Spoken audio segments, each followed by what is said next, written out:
अरुण माहेश्वरी जी।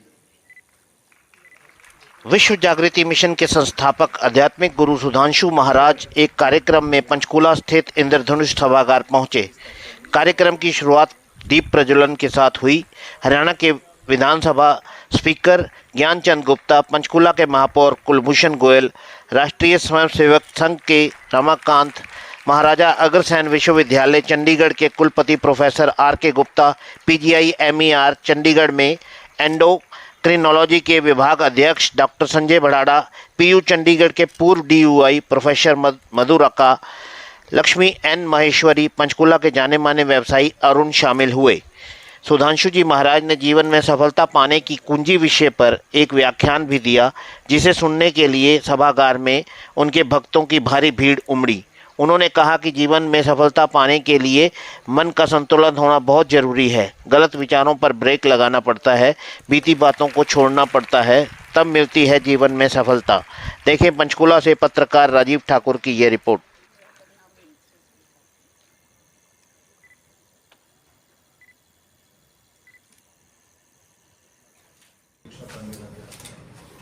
तो इसके लिए हम लोगों ने दो तरह की चीजें खोजी, एक वानप्रस्थ आश्रम और एक वृद्धाश्रम। वानप्रस्थ आश्रम में हमने लोगों से कहा कि जब आपके जीवन का वह अंतिम अध्याय शुरू हो रहा हो, कि जब आप ये सोचते हैं कि जीवन का वह सांध्य वेला जिसे आप चैन से शांति से बिताना चाहते हैं, तो आप आश्रम आइए। आश्रम प्रयोगशाला है जीवन के लिए, जहाँ आप अपने आप को अधिक शांत कर सकते हैं। तो उनके लिए हमने वानप्रस्थ आश्रम बनाया। जिनके बच्चों ने माँ बाप के साथ बहुत ज़्यादा गलत व्यवहार किया और उनकी आँख में आंसू हैं और उनका कोई ध्यान नहीं रख पा रहा, तो उनके लिए हम लोगों ने फिर वृद्धाश्रम खोला। लेकिन साथ साथ में हमने ये कोशिश की कि जनरेशन गैप को भी ठीक किया जाए।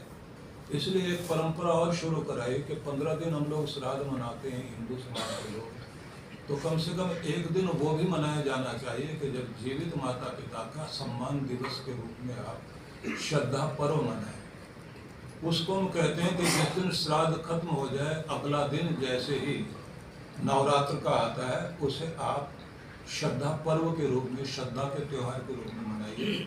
माता पिता का सम्मान करना, उनके लिए आप मासिक जेब खर्च देने का संकल्प लें।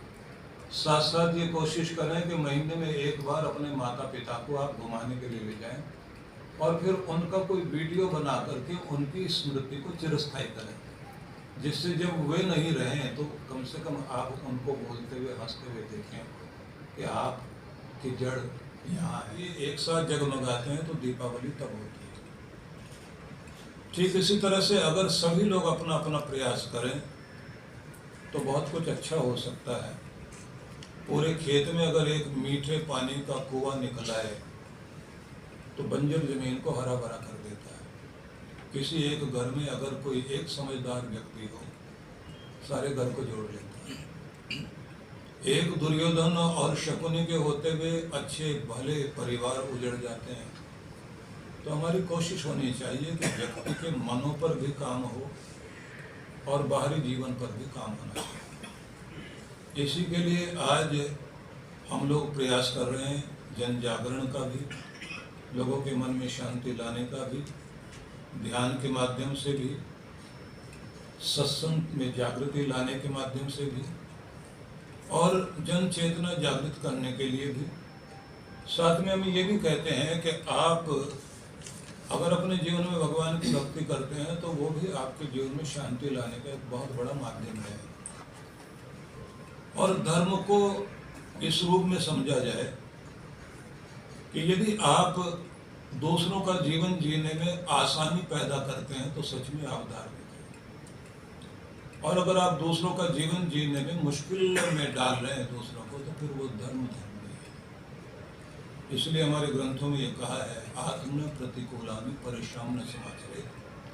जैसा अपने लिए व्यवहार चाहते हैं वैसे दुनिया के साथ व्यवहार शुरू कर दीजिए। इसी को धर्म कहा गया।